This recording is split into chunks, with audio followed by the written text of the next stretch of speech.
ঘরে বিপদের মুখে এ বয়স অগ্রণী।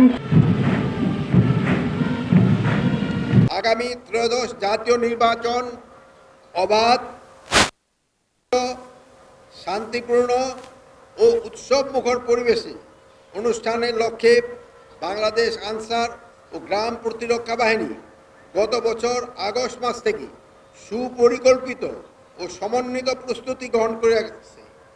নূতন প্রশিক্ষণ নীতিমালার আলোকে ইতিমধ্যেই ৫৬,০০০ উপজেলা থানা কোম্পানি আনসার, ২,৫৫,০০০ টিডিপি সদস্যা এবং ৩,০০০-এর অধিক আনসার ব্যাটালিয়ন সদস্যকে মৌলিক প্রশিক্ষণ প্রদান করা হয়েছে।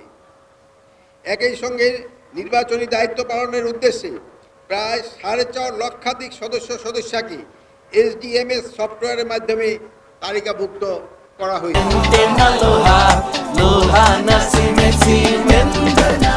আসন্ন ত্রয়োদশ জাতীয় সংসদ নির্বাচন সারা দেশে মোট ৪২,৭৬১টি ভোট কেন্দ্রে প্রতিটিতে ১৩ জন করে সর্বমোট ৫,৫৫,৯৫৮ জন আনসার ভিডিপি সদস্য দায়িত্ব পালন করিবেন।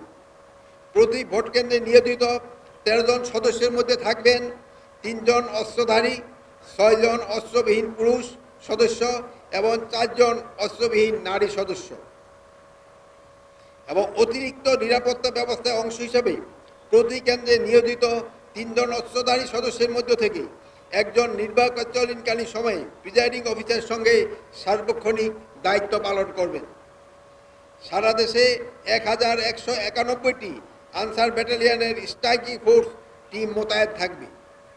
প্রতিটি টিমে ১০ জন করে মোট ১১,৯১০ জন সদস্য দায়িত্ব পালন করবেন, যা সামগ্রিক নির্বাচনী নিরাপত্তা ব্যবস্থাকে আরও সুসংহত ও কার্যকর করবে। আপনাদের যে কোনো ধরনের অনৈতিক, পক্ষপাতমূলক বা দায়িত্ব বহির্ভূত আচরণ ও কর্মকাণ্ড যা নির্বাচন প্রক্রিয়াকে প্রভাবিত বা বিঘ্নিত করতে পারে তা থেকে সম্পূর্ণভাবে বিরত থাকার জন্য আমি সুস্পষ্টভাবে আপনাদের নির্দেশনা প্রদান করছি।